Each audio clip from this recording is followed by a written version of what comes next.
Before any empire existed, before religions organized the world, even before humanity had words to explain what it felt, the same question already echoed in the silence of human consciousness. Why do entire civilizations are born, prosper, and then disappear as if they had never existed? None of this happens by chance, and if you think that the destiny of humanity is decided by leaders, wars, or technologies, you are already looking at the effect, not the cause. Hermes Trismegistus taught that humanity's greatest mistake is trying to understand the world by observing only what is visible. For him, what we call reality is merely the final layer of a much deeper process, initiated in the mind. Everything that exists outside began first as an internal state. Nothing arises from nothing. Nothing happens without an invisible origin. This is the uncomfortable truth that has endured for millennia, without being fully accepted. Humanity's destiny is not being decided now. It was already decided the moment certain mental states began to repeat, reinforce, and spread collectively. Hermes observed human cycles as someone who sees patterns where others see chaos. He did not see collapse as tragedy, nor ascension as victory. He saw both as inevitable consequences of ignored universal laws. According to Hermes, the mind is not merely an instrument of thought. It is the field where reality begins to organize itself. Each idea held, each fear nurtured, each collective desire reinforced acts as a seed. In isolation, they seem insignificant. Together, they shape entire eras. What we today call crisis, decadence, or collapse does not arise from a single event, but from a silent accumulation of internal correspondences that, at some point, become impossible to contain. Here arises the first concern. If the mind creates the world, why does humanity insist on believing that it lives at the mercy of external forces? Why is it more comfortable to blame governments, systems, or eras than to confront the internal state that sustains all of this? Hermes asserted that this denial is not innocent. It is functional. As long as human beings believe they do not create, they do not take responsibility. There is a disturbing curiosity in the Hermetic records. Hermes described that the great falls of history began long before any visible sign. Collapse always begins when the collective mind starts to live in contradiction, when what is thought does not correspond to what is lived, when values are proclaimed but not practiced, when appearance begins to be worth more than truth. At that point, external reality only fulfills its role as a mirror. Humanity throughout the centuries has developed a dangerous skill, adapting to effects without ever questioning the causes. It builds solutions for crises that it itself generated internally, without altering the mental state that will continue to produce new crises. Hermes saw in this an almost perfect cycle of repetition. Civilizations believe they are advancing when, in reality, they are only refining their own imbalances.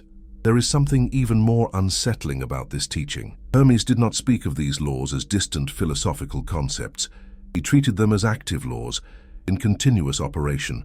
The law of correspondence does not wait for anyone to believe in it. It acts independently of human consciousness.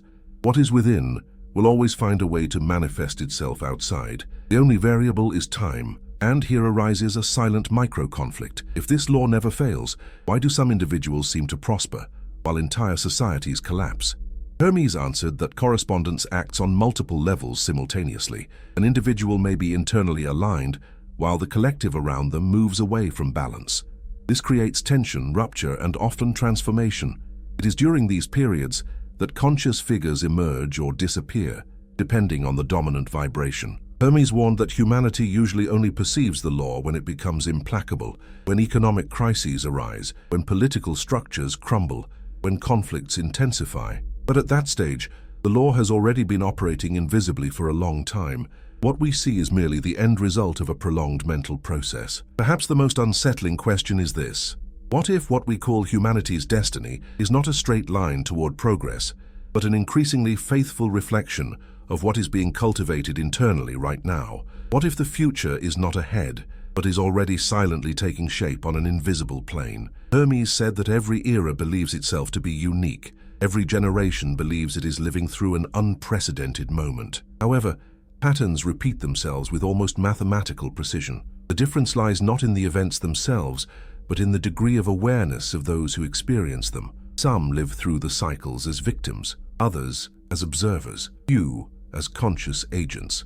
Upon understanding this, an inevitable discomfort arises. If the external world is a reflection, then there is nowhere to run. There are not enough external culprits. There are no systems that can be destroyed without new ones arising from the same mental state. The real question is not what is happening to the world, but what is being sustained within the collective mind at this very moment. Hermes didn't offer comfort, he offered clarity, and clarity is often more unsettling than fear, because fear allows escape.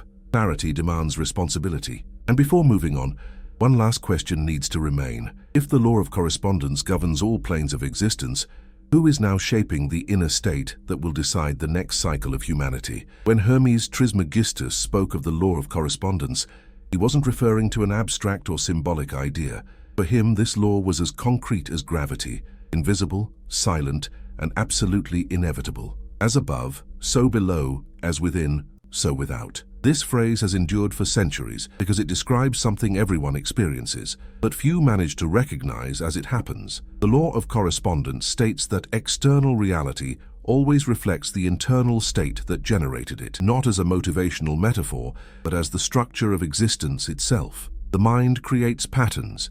These patterns accumulate, and the world responds. Hermes taught that nothing on the material plane arises in isolation. Everything is a consequence of previous mental causes, often forgotten. Think of something simple and everyday. A person repeatedly experiences conflicts at work. They change jobs, change environments, alter external circumstances, but the conflicts reappear. For Hermes, this is not bad luck, it's correspondence. As long as the internal state doesn't change, the external scenario merely reorganizes itself to reflect the same pattern. Reality isn't punishing this person. It's simply mirroring it. Now expand this to the collective level. A society proclaims values like freedom, justice, and truth, but internally cultivates fear, extreme competition, and denial. At first, nothing seems wrong. The economy grows, technology advances, the structures seem solid, but little by little tensions, polarizations, and crises of confidence arise.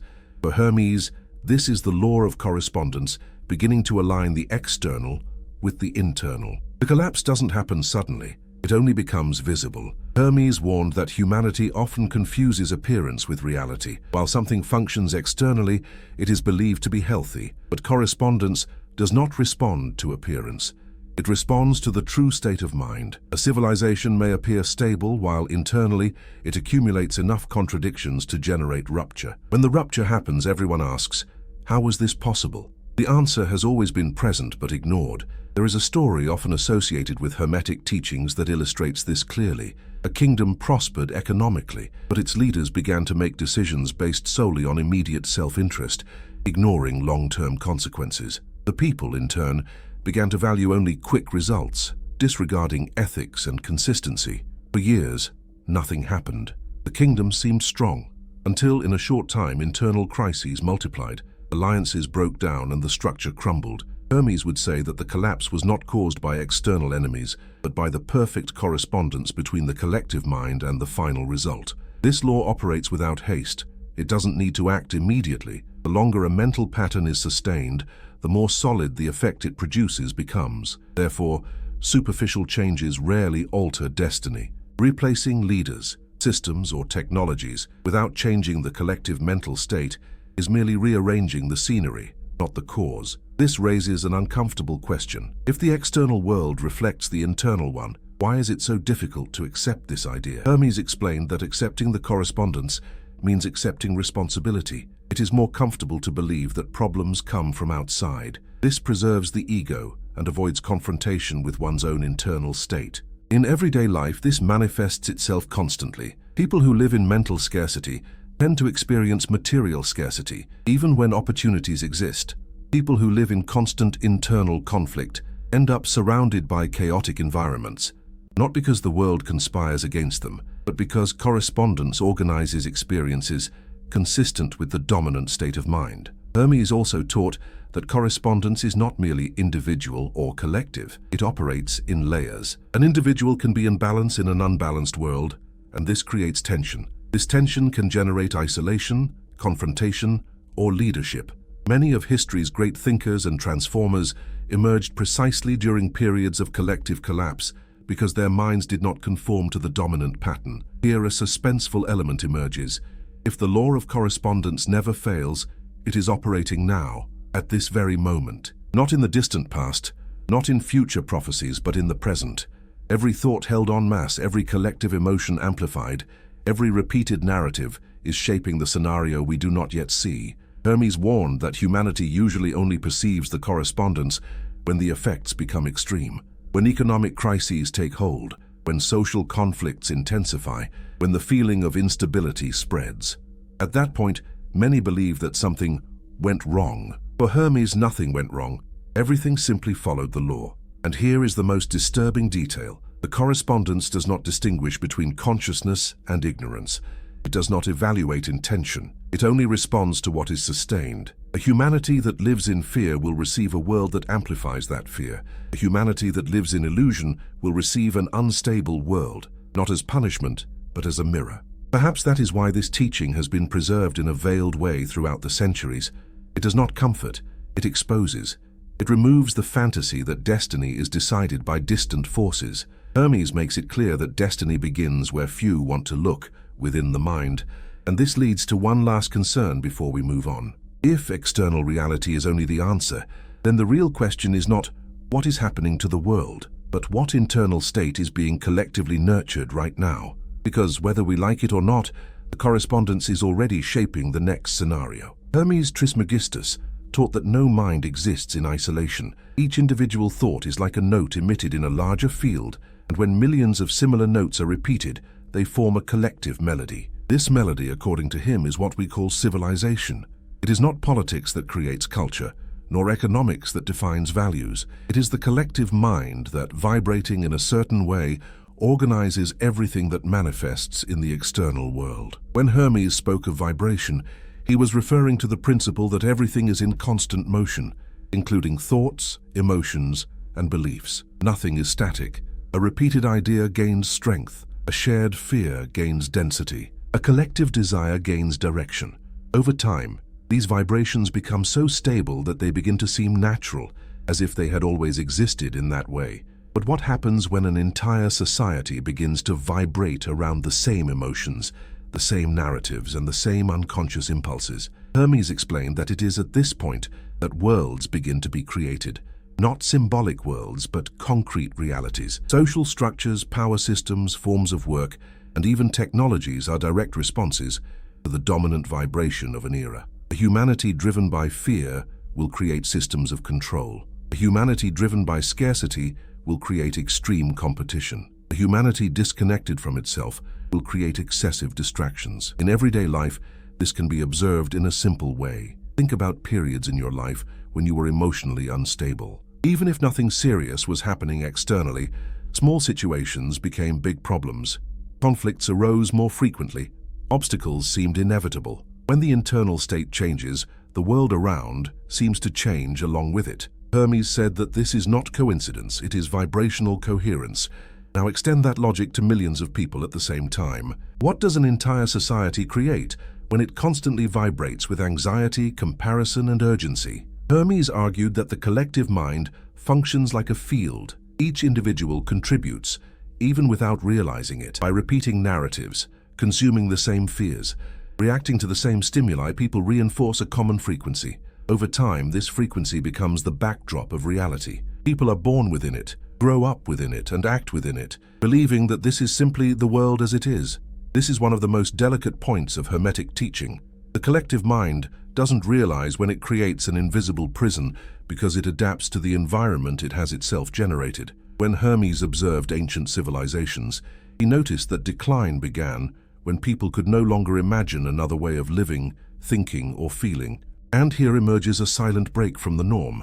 What if the true collapse of a civilization doesn't begin when everything crumbles, but when no one can imagine anything different anymore? Hermes also spoke about how collective vibration directly influences individual choices. In a society that vibrates with superficiality, depth seems strange. In a society that vibrates with conflict, silence seems threatening. In a society that vibrates with illusion, truth sounds aggressive. Not because these things are negative, but because they don't correspond to the dominant field. This explains why individuals who think differently are often rejected, ridiculed, or ignored before being recognized. They are not wrong, they simply vibrate outside the norm. Hermes saw these individuals as breaking points within the collective field. Sometimes they are seeds of transformation, other times they are simply expelled from the system. But what determines whether an individual becomes an agent of change or merely an outsider? According to Hermes, this depends on the stage of the cycle. When the collective vibration is still consolidating, anything different is rejected. When it begins to wane, anything different becomes sought after. It is at this point that ideas previously considered marginal become necessary for the system's survival. This movement is not linear and is rarely conscious. People feel that something is no longer working, but they can't explain what it is. A diffuse feeling of emptiness, of weariness, of repetition arises. Life goes on, but without clear meaning. For Hermes, this is an unmistakable sign that the collective vibration has lost internal coherence. And here another uncomfortable question arises. How many times in history has humanity confused technological advancement with the evolution of consciousness? Hermes warned that technology amplifies existing vibrations, but does not correct them. A confused society creates confusing technologies. An anxious society creates technologies that accelerate anxiety. A disconnected society creates tools that simulate connection, but deepen isolation.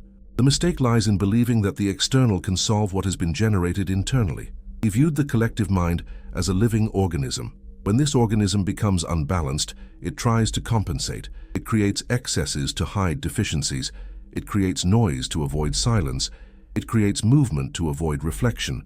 All of this keeps the field active, but increasingly unstable. At some point, this instability begins to manifest itself visibly, not all at once, but in signs.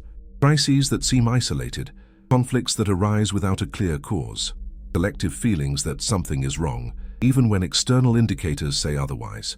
For Hermes, these signs are warnings. The vibration is misaligned with reality, but most people ignore it. Why? Because recognizing this would require a profound internal change. It would require abandoning comfortable narratives. It would require slowing down, questioning, feeling discomfort. Hermes knew that the human mind prefers repetition to the unknown, even when repetition leads to collapse. He taught that the collective mind only changes when the cost of remaining the same becomes greater than the fear of transformation. Before that, it resists, it justifies, it normalizes, it postpones, and meanwhile, the vibration continues to accumulate. And here is the point of suspense that Hermes implied. If the collective mind creates worlds, and if the current vibration is already producing signs of instability, then what exactly is being gestated now in the invisible realm? It's not about predicting specific events. Hermes didn't speak of dates or detailed scenarios. He spoke of direction. A vibration sustained long enough always finds a way to express itself. The only unknown is how and when. And perhaps the most important question in this section is this. If you are part of the collective mind, even without realizing it, what vibration are you reinforcing every day? Because according to Hermes, no one is outside the field. Everyone participates, even in silence, even by omission. The next step in this understanding is not comfortable, because when the vibration deviates too far from equilibrium, reality begins to respond more directly. And it is precisely there that the law of cause and effect ceases to be invisible and begins to assert itself. Hermes Trismegistus taught that the law of cause and effect does not act as a judge, but as an automatic balancing mechanism. Nothing is punished, nothing is rewarded, everything is adjusted. When a mind, a group, or a civilization deviates from this balance for long enough, reality begins to respond with mathematical precision. First, almost imperceptibly, then in an increasingly direct way. History shows this repeatedly. The Roman Empire, for example, did not fall when invaders crossed its borders. Historical studies indicate that, decades before the collapse, the currency had already been devalued by more than 90% in some regions. Institutional confidence was eroded, and the population showed increasing disinterest in public life. The visible effect came later. The cause had been active for a long time. Hermes explained that the cause always precedes the effect, but it is rarely recognized as such. When a system collapses, people look for a specific event to blame: a war, an economic crisis, a leader. But these events are merely catalysts. They accelerate something that was already underway.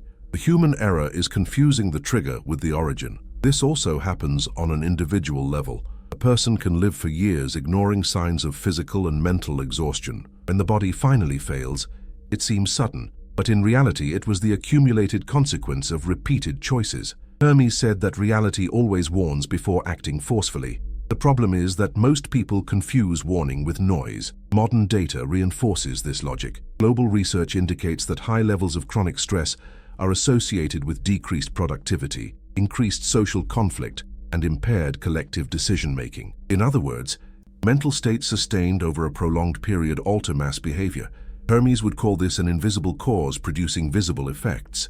But why then do societies insist on ignoring these signs? Hermes observed that when the collective mind becomes unbalanced, it creates mechanisms of denial. Excessive distraction, the normalization of the absurd, and the constant repetition of reassuring narratives act as anesthesia. As long as everything seems normal, no one feels the urgency to change. The problem continues to accumulate. A simple example helps to understand this.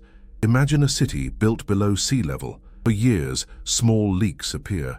They are ignored. Pumps are installed to contain the water. While they work, everything seems under control, but the structure remains vulnerable. When the pumps fail, the flooding seems sudden. In fact, it was inevitable. Hermes would say that the water was always there. The difference is that the effect was delayed, not eliminated. On a collective level, the law of cause and effect operates in the same way. Highly leveraged financial systems, for example, can grow rapidly, but economic studies show that the greater the leverage, the greater the structural instability. When the correction occurs, it seems violent, but it is merely the adjustment of an accumulated imbalance. Hermes saw this as correspondence applied to movement. And here emerges an unexpected fact. Analyses of historical collapses show that many civilizations reached their material peak shortly before entering a period of accelerated decline. The external peak often coincides with internal exhaustion. The further apparent success is from internal coherence, the more abrupt the adjustment tends to be. Hermes taught that the cause never disappears on its own. It needs to be transmuted. If it isn't, the effect manifests itself in an ever-increasing way. Small ignored effects turn into crises. Ignored crises turn into collapses. Ignored collapses turn into forced restarts. This is a point that generates discomfort, because it removes the idea of a historical accident. According to Hermes, there are no unexpected collapses. There are only collapses that are not recognized in time. In everyday life, this can be seen in human relationships. A relationship doesn't end when a big argument occurs.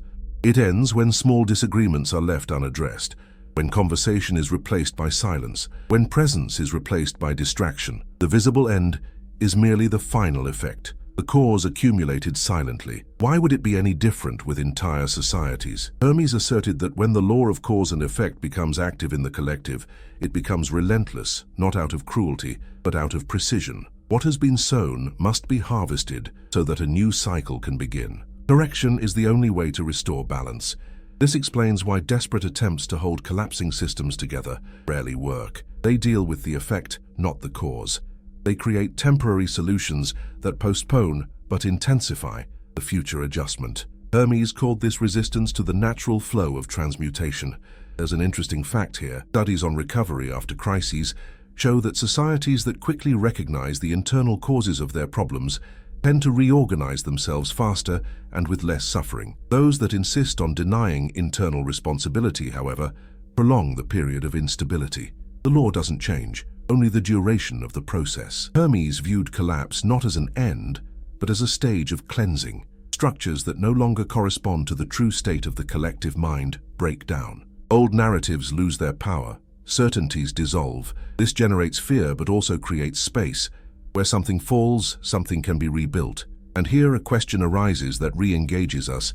What if what we call a crisis is in fact a process of revelation? Revelation of what no longer works. Revelation of illusions sustained by convenience. Revelation of imbalances that can no longer be ignored.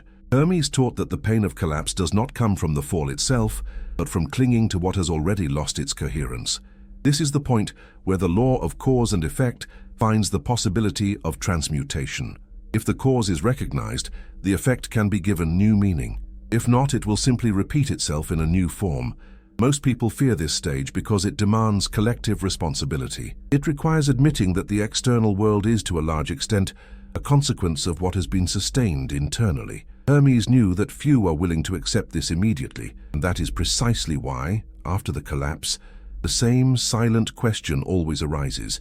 Now that everything has fallen, what do we do with what's left? The answer lies not in the rubble, but in the mind that will rebuild, and that is where the role of the individual becomes crucial. Hermes Trismegistus taught that no collective process transforms without something first changing at the individual level. For him, the idea that only large masses or leaders decide the course of humanity is a comfortable illusion. The collective is real, but it is formed by conscious units. Each mind is an active point within the larger field. To ignore this is to abdicate the only space where transformation truly begins. After the collapse of external structures, a void always emerges. This void is frightening because it removes old references, but Hermes saw this moment as decisive. It is when the individual ceases to be merely a product of the environment and becomes a conscious agent within it. Most try to fill the void quickly, reconstructing the same ideas, the same values, and the same habits. You ask the correct question: what internal state needs to be transformed so that the new cycle does not repeat the old one? Hermes asserted that transmutation is not a distant mystical event. It is a profound psychological and mental process. It means changing the quality of thought, attention, and intention. It is not about positive thinking nor denying reality. It is about aligning mind, perception, and action with a more coherent principle. Where there was once automatic reaction, choice arises. Where there was once fear, observation arises. Where there was once repetition, awareness arises. In everyday life, this manifests itself in a simple yet powerful way. An individual who stops reacting impulsively begins to alter the field around them. Relationships change, conflicts diminish or become clearer, decisions become more precise. Hermes said that this happens because reality responds quickly to genuine changes in internal state. The correspondence is immediate when the cause is real. The most common mistake, according to Hermes, is believing that transmutation requires isolation or a complete break with the world. He taught the opposite. True transformation occurs in the midst of chaos, not outside of it. It's easy to maintain clarity in stable environments. The challenge is to sustain internal coherence when the collective field is unstable. That's where the individual becomes a point of equilibrium. Hermes saw these individuals as silent centers of reorganization. They don't need to convince anyone. They don't need to dominate spaces. The mere presence of a coherent mind in a confused field already alters the surrounding dynamics. Small decisions made with clarity have effects that spread beyond what can be measured. There are historical accounts that reinforce this. In periods of great social crisis, small but highly conscious groups were responsible for preserving knowledge, values, and practices that allowed for subsequent reconstruction. They were not majorities, they were nuclei. Hermes taught that the quality of consciousness always surpasses quantity when it comes to transmutation. But here an uncomfortable point arises. Assuming this role requires abandoning the victim position. It requires recognizing that, even in difficult contexts, there are always internal choices being made. Hermes did not deny suffering nor injustice. He merely stated that unconscious suffering tends to repeat itself, while conscious suffering can be transformed into learning. Many resist this because transmutation requires inner silence. It requires observing repetitive mental patterns, inherited beliefs, collective fears absorbed without question. It's easier to get distracted, react, or blame. Hermes said that the mind prefers noise because noise prevents the perception of the cause. When an individual begins this process, something curious happens. They begin to realize that much of what they considered external problems were in fact triggers for unresolved internal states. By working through these states, the world doesn't become perfect, but it becomes more intelligible. Chaos ceases to be personal. Clarity increases. Hermes called this alignment with the flow. It is not submission to events, but understanding how to act within them without amplifying the imbalance. An aligned individual does not fight against everything, nor accept everything. They choose where to act, where to yield, and where to transform. This precision is a direct result of internal transmutation. In the collective sphere, these individuals begin to recognize each other, even without formal organization. They share similar values, even in different contexts. They create invisible networks of coherence. This is how new cycles begin, not with grand announcements, but with silent and persistent changes. Hermes warned that humanity often waits for external saviors, leaders, systems, ideologies, but every time this happens, the cycle repeats itself because the cause remains untouched. True change never comes from the outside. It emerges when a sufficient number of individuals alter their relationship with their own minds. This number doesn't need to be large. Hermes was clear about this. Small conscious groups have a disproportionate impact because they operate at deeper levels of the collective field. They don't just react to the effects, but act on the cause. And here the inevitable question arises. If transmutation begins within the individual, what exactly needs to be transmuted now? There is no single answer. For some, it is constant fear. For others, it is the need for control. For many, it is excessive identification with collective narratives that do not reflect their real experience. Hermes taught that each individual carries a different key, but the principle is the same. Observe, understand, and alter the dominant internal state. This process is neither quick nor comfortable, but it is cumulative. Each small internal change alters personal vibration. This vibration adds to others similar to it. Gradually, the collective field begins to show fissures. New possibilities emerge. Old structures lose strength. Hermes viewed this as the most delicate phase of the cycle. The old has not yet completely died, and the new has not yet established itself. It is a period of instability, but also of maximum potential. The conscious individual does not flee from this period. He navigates it attentively, because in the end, humanity's destiny doesn't change all at once. It changes mind by mind. And the next phase of the cycle will depend less on global events and more on the quality of consciousness of those who are willing to assume this silent yet decisive role. Hermes Trismegistus taught that every cycle only truly ends when consciousness understands what it came to reveal. Otherwise, the end is only apparent. The pattern returns with new forms, new names, and the same root causes. Therefore, the final moment of any cycle is not the noisiest, nor the most visible. It is the most silent. It is when each individual, faced with what has been revealed, must decide whether to continue repeating or to transmute. Along this path, it became clear that humanity is not pushed toward destiny. It walks toward it, step by step, thought by thought, choice by choice. Hermes never spoke of external salvation because he knew that no external structure can correct a collective internal state. The most systems do is postpone effects. Real transformation begins when the mind changes its relationship with reality. But understanding this is not enough. Knowledge that doesn't translate into action becomes just another sophisticated distraction. That's why Hermes always emphasized practice, not as an empty ritual, but as conscious application. The question that matters now is not, what does this mean?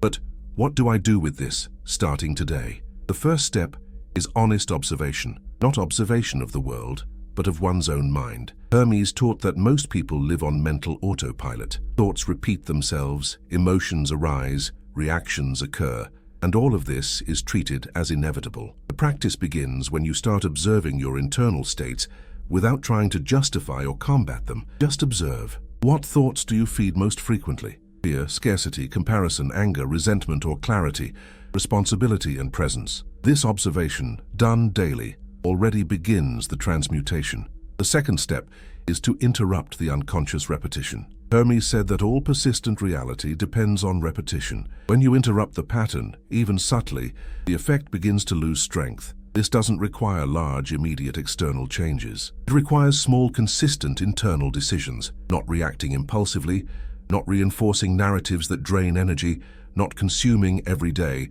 that which keeps your mind in a state of constant tension. Each conscious interruption weakens the invisible cause. The third step is to align intention and action. Hermes taught that the mind creates, but it is action that anchors creation in the world. It's no use desiring clarity and acting inconsistently. It's no use talking about consciousness and living in permanent distraction. Choose a core value that you wish to uphold in this cycle of your life and begin to act in a way that is consistent with it, even when no one is watching. Correspondence responds quickly to genuine consistency.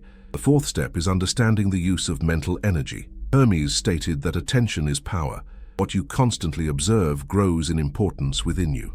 If your attention is always on the same collective fears, the same narratives of collapse and powerlessness, your mind organizes itself around that. It's not about denying reality, but about choosing where to invest your mental energy. Informing yourself is not the same as intoxicating yourself. Discernment is an advanced form of transmutation. The fifth step is to create spaces of silence. Hermes saw silence as a fertile ground, not just external silence, but internal silence as well. Moments without stimulation, without consumption, without reaction. It is in these spaces that the mind begins to reorganize itself naturally. Many answers do not arise from effort, but from stillness. Without silence, the collective mind imposes itself. With silence, individual consciousness emerges. The sixth step is to take responsibility without guilt. Hermes never associated responsibility with punishment. He saw it as power. When you acknowledge that you participate in creating your reality, you cease to be a victim. This doesn't mean that everything is controllable, but it means that there is always a point of internal choice. Guilt paralyzes. Responsibility liberates. The seventh step is understanding that you are not alone in this process.